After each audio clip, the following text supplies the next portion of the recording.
കോയമ്പത്തൂർ വഴി പോകുമ്പോൾ മേട്ടുപ്പാളയം കഴിയുമ്പോൾ ദൂരെ ഊട്ടി മലനിരകൾ കാണാൻ കഴിയും.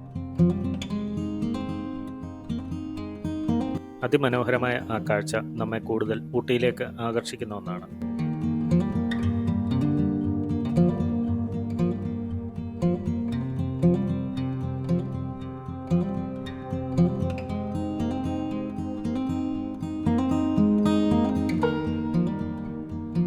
ഞങ്ങൾ ചെന്നിറങ്ങിയത് ചെറുമഴയും മഞ്ഞും നല്ല തണുപ്പുമുള്ള ഒരു ദിവസമാണ്.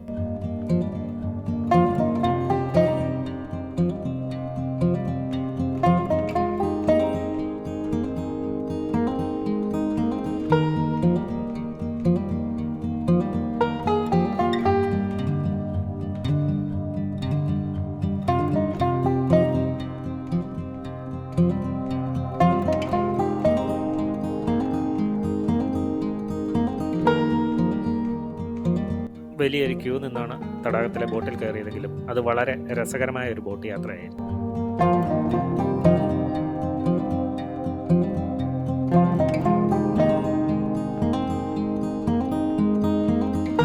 പിന്നീട് പോയത് 38 ഏക്കർ പരന്നു കിടക്കുന്ന കർണാടക സിരി ഹോർട്ടിക്കൾച്ചർ ഗാർഡൻ കാണാനാണ്.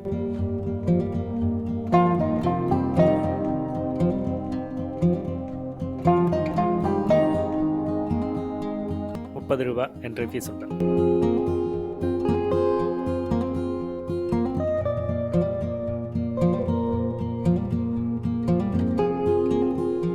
എങ്ങോട്ട് തിരിഞ്ഞാലും അതിമനോഹരമായ കാഴ്ചകൾ മാത്രം.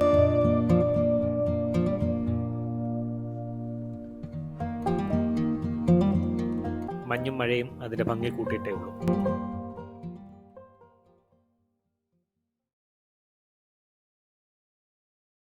അടുത്ത പ്രഭാതം തെളിഞ്ഞതായിരുന്നു. സൂര്യരശ്മികൾ തേയിലത്തോട്ടങ്ങളിൽ പതിക്കുന്നതും അങ്ങകലെ മലനിരകൾ കാണുന്നതും നയനാനന്ദകരമായ കാഴ്ചകളാണ്.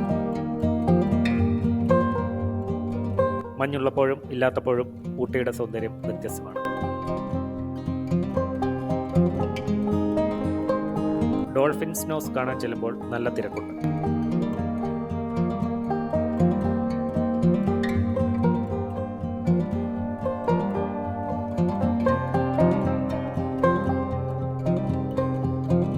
മലയടിവാരത്തിലെ കാഴ്ചകൾ മറച്ച് കോടമഞ്ഞ് കയറി വരുന്നുണ്ട്.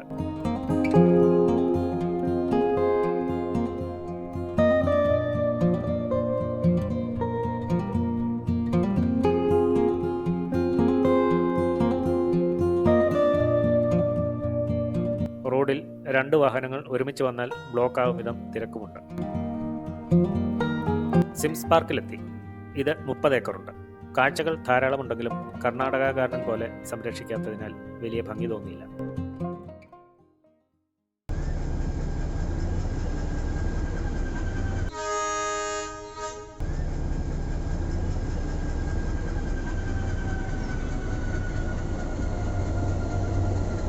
കൂനൂർ റെയിൽവേ സ്റ്റേഷനിൽ കൂടി ഊട്ടി നീലഗിരി പൈതൃക തീവണ്ടി പോകും.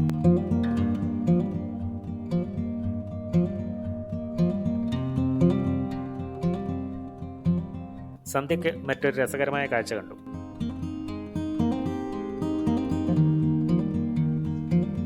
അരുവൻകാട് വെടിമരുന്ന് ഫാക്ടറിയുടെ അടച്ചിട്ട ഗേറ്റിന് മുൻപിൽ വന്ന് നിൽക്കുന്ന കൂറ്റൻ കാട്ടുപോത്തുകൾ.